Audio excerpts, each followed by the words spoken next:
Hello guys, നമ്മുടെ പുതിയൊരു വ്ളോഗിലോട്ട് എല്ലാവർക്കും സ്വാഗതം. ഇന്നൊരു സേമിയ ഫ്രൂട്ട് പായസമായിട്ട് വന്നേക്കുന്ന ഒരു വെറൈറ്റി പായസം. അപ്പോൾ നമുക്ക് എങ്ങനെയാണ് ഉണ്ടാക്കണേ നോക്കാം. അതിനായിട്ട് ആദ്യം തന്നെ നമ്മൾ പാല് തിളപ്പിക്കാനായിട്ട് വെച്ചിട്ടുണ്ട് കേട്ടോ. ഒരു പാലും പാത്രത്തിൽ പാല് തിളപ്പിക്കാൻ വെച്ചിട്ടുണ്ട്. ഇനി അതിലേക്ക് ആവശ്യമായിട്ടുള്ള സേമിയ ഇതുപോലെ ഒന്ന് ചെറുതായി കഷ്ണാക്കി കൊടുക്കുന്നുണ്ട്.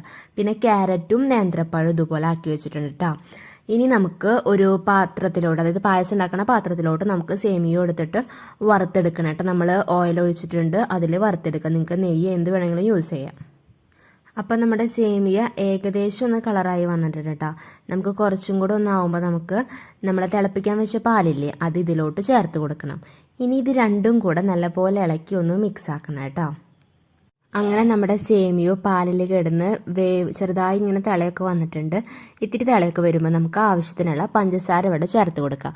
നമ്മളിവിടെ ഒരു 2 കയ്യിൽ പഞ്ചസാരയാണ് ചേർത്ത് കൊടുക്കുന്നത്. അത് നിങ്ങൾ എടുക്കുന്നതിൻ്റെ അളവിൽ ചേർത്ത് കൊടുക്കണം കേട്ടോ. പഞ്ചസാരയും കൂടി ചേർത്തിട്ട് ഒന്ന് ഇളക്കി മിക്സ് ആക്കിയിട്ട് വീണ്ടും നമുക്കൊന്ന് കുറച്ച് നേരം കൂടി വയ്ക്കാം.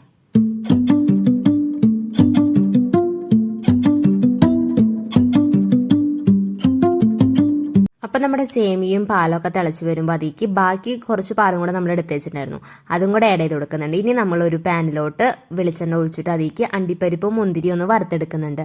അതേ പാനിൽ തന്നെ ക്യാരറ്റ് ഇതുപോലെ നമ്മൾ ചിരകണ്ട ചെയ്തേക്കുന്നത്, അതും ഒരു നേന്ത്രപ്പഴമാണ് എടുത്തേക്കുന്നത്. ചെറുതായി പീസായി അരിഞ്ഞതും നല്ലപോലെ ഇട്ടിട്ട് അതൊന്ന് മൂപ്പിച്ചെടുക്കാം കേട്ടോ. നേന്ത്രപ്പഴം നല്ല പഴുത്തതാണെങ്കിൽ അത്രയും നല്ലതായിരിക്കും കേട്ടോ.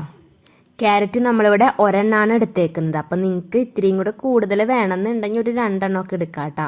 ക്യാരറ്റ് ഇപ്പോൾ പായസത്തിലൊക്കെ കടിക്കാനൊന്നും ഉണ്ടാവില്ല, അത് അലിയും. പക്ഷെ നമ്മുടെ പഴമൊക്കെ നല്ലപോലെ കടിക്കാനൊക്കെ ഉണ്ടാവും, അത് നല്ല ടേസ്റ്റ് ആട്ടോ. ഇനി നമ്മുടെ പായസം അപ്പം ഏകദേശം നല്ലപോലെ തിളച്ചു വന്നിട്ടുണ്ട്, സേമിയൊക്കെ വെന്തിട്ടുണ്ട്. ഇനി അതിലോട്ട് നമ്മൾ അണ്ടിപ്പരിപ്പും മുന്തിരി ഇട്ട് കൊടുക്കുന്നുണ്ട്. അതുപോലെ തന്നെ നമ്മൾ ആക്കി വെച്ചേക്കുന്ന ക്യാരറ്റും പഴവും കൂടെ ചേർത്ത് കൊടുക്കണം കേട്ടോ. അപ്പോൾ ഇതെല്ലാം കൂടി ഇട്ട് കൊടുത്തിട്ട് ജസ്റ്റ് ഒന്ന് ഇളക്കി കൊടുക്കുക കേട്ടോ. അപ്പം തന്നെ നമ്മുടെ പായസത്തിന് നല്ലൊരു അടിപൊളി കളർ കിട്ടും കേട്ടോ. ക്യാരറ്റ് ഇട്ടതിൻ്റെ ഒരു യെല്ലോ കളറൊക്കെ വരും. അപ്പം നമ്മുടെ പായസം ഇവിടെ റെഡി ആയിട്ടുണ്ട് കേട്ടോ.